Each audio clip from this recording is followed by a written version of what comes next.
Mitaky ny famoahana ny volavolan-dalàna momba ny fitantanam-bolam-panjakana 2024 sy ny atotan-kevitra momba ny teti-bola faran'izay aingana ny eo anivon'ny fiarahamonim-pirenena mivondrona ao amin'ny collectif des citoyens et des organisations citoyennes na ny CCOC. Raha ny voalazan'izy ireo dia didin'ny fanjakana ny mitandro ny mangarahara sy ny tamberinandraikitra ka tokony anao izay amoahany volavolan-dalàna io ho hitany rehetra faran'izay aingana. Nabaran'ny filohan'ny vomiera ny teti-bola eo anivon'ny antemera-pirenena fa efa tonga ny Tsimbazaza ny 3 oktobra teo ity volavolan-dalàna ity. Hatramin'izao anefa dia tsy mbola hita ao amin'ny tranokala ministeran'ny toe-karena sy ny fitantanam-bola izany volavolan-dalàna izany. Namme tokony filohan'ny Rajoelina Omaly nandritry ny fivahinianany tao amin'ny fahitalavitra TVM fa tsy tokony hisy intsony ny fahatapahan-jiro mandritry ny maintany amin'ny taona ho avy. Mampiasa vola be amin'ny sehatry ny angovo ny fanjakana raha nambarany Andry Rajoelina.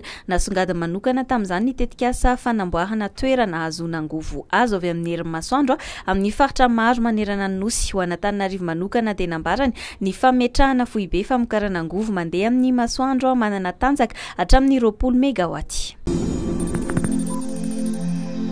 Anomboka raha-pitsy 12 novambra ny tompim-piotazana lôtsia ho an'ny faritra Atsinanana sy ny faritra Analanjorofo amin'ity taona 2024 ity. Toy ny mahazatra isa-taona dia natsangana ny guichet unique eo anivon'ny faritra handraisana ny taratasy fahazon-dalana. Hatramin'ny androany dia mbola nisokatra ho an'ny rehetra ny fandraisana ny taratasy. Raha ny vinavina ny centre technique horticole de Tamatave na ny CTHC dia hisy fienana ny vokatra lôtsia amin'ity taona ity. Ena arak'izany ny vokatra ahondrany Madagasikara.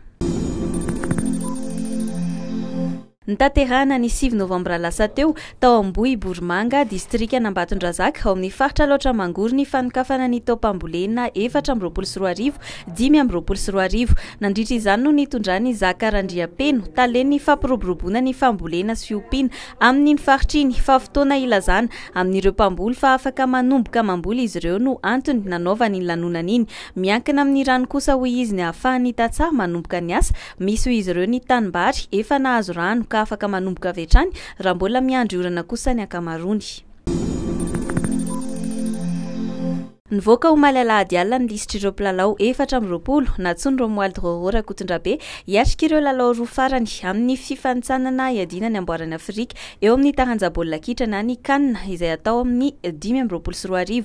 Nitondra fanapanazavana mikasika ireo mpilalao tsy tonga nandritra ireo andro roa farany amin'ny fifanitsanana fiadina ny amboarany Afrika na ny CAN 2024 moa i Romuald Rakotondrabe mpanazatra. Raha ny mikasika ny Rajo Razafindrabe na Ibe Rajo dia tsy navela ny club izy satria isy lalao goavana izay ataon'izy ireo ny 9 novambra zao mandritry ny fiadina ny amboarany La Frantsa. Itendry Randriana Narjona kosa indray dia mbola mikarakara ny taratasy ahafahany mijanona ao Ejipta ka raha mivoaka ny tany Ejipta izy dia tsy ho tafaverina raha tsy vita izany taratasy izany.